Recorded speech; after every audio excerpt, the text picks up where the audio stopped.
Next question है, उसमें क्या कह रहा है? प्रश्नावली बोलिए हमारी 4.3 क्वेश्चन नंबर 2।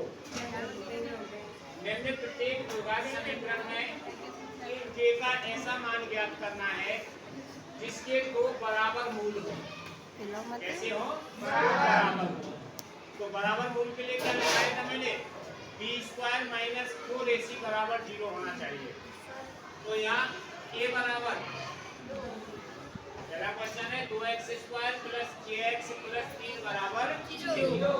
अब इसमें x² के सामने जो मान होता है वो a का होता है, तो a बराबर 2, और x के सामने जो होता है वो b का मान होता है, तो क्या दे रखा है इसमें? a। और तीसरी संख्या होती है c, c का क्या दे रखा है? 3। और समीकरण के मूल वास्तविक होने चाहिए और बराबर होने चाहिए। तो यहाँ b² - 4ac बराबर 0 होना चाहिए। b² - 4ac बराबर 0।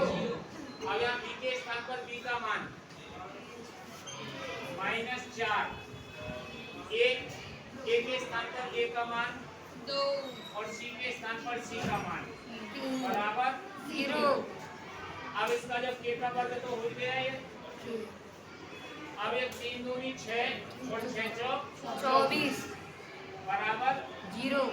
अब इसका 24 का पक्षांतर कर देंगे इधर, तो k² बराबर। अब इसमें से जैसे ही हम स्क्वायर हटाएंगे इधर अंडर रूट लग जाएगा, k बराबर ± 24 का अंडर रूट।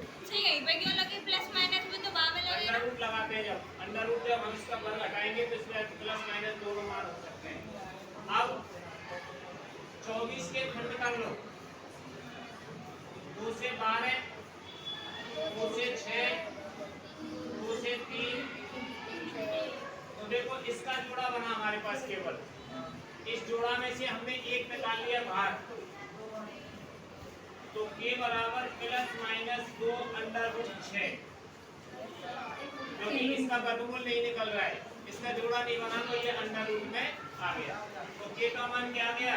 अतः k बराबर 2√6 या k बराबर -2√6। इन दोनों में से कोई सा भी मान हम k के स्थान पर रख देंगे तो समीकरण के मूल वास्तविक और समान होंगे। कैसे होंगे? वास्तविक और समान। ठीक। अब इसी प्रकार से हमारा दूसरा क्वेश्चन है। अब इसमें पहले ब्रैकेट लगा हुआ है, कोष्टक लगा हुआ है, तो सबसे पहले हम इस ब्रैकेट को हटाएंगे।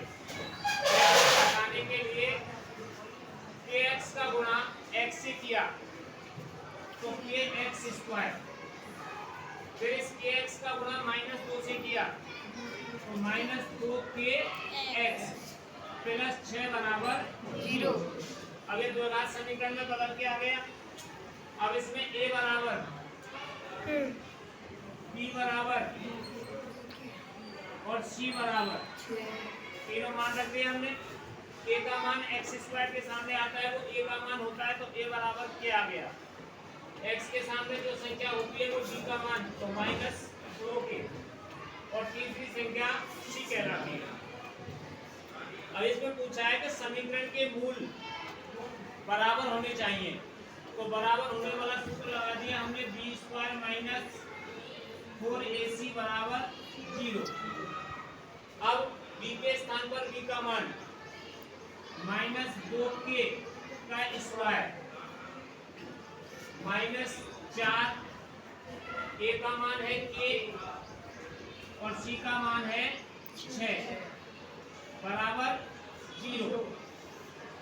अब क्या हो जाएगा? ये -2k का गुणा -2k से करेंगे तो 4k²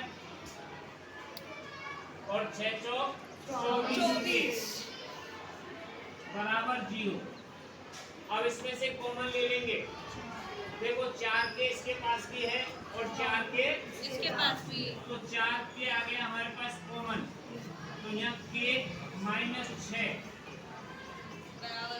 k -6।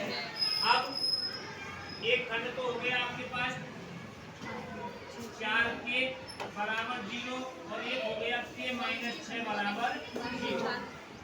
तो यहाँ बराबर 6। तो के मान क्या आ गए? के का मान 0 या 6 रख देंगे तो समीकरण के जो मूल प्राप्त होंगे वो वास्तविक और समान होंगे। कैसे होंगे? वास्तविक और समान।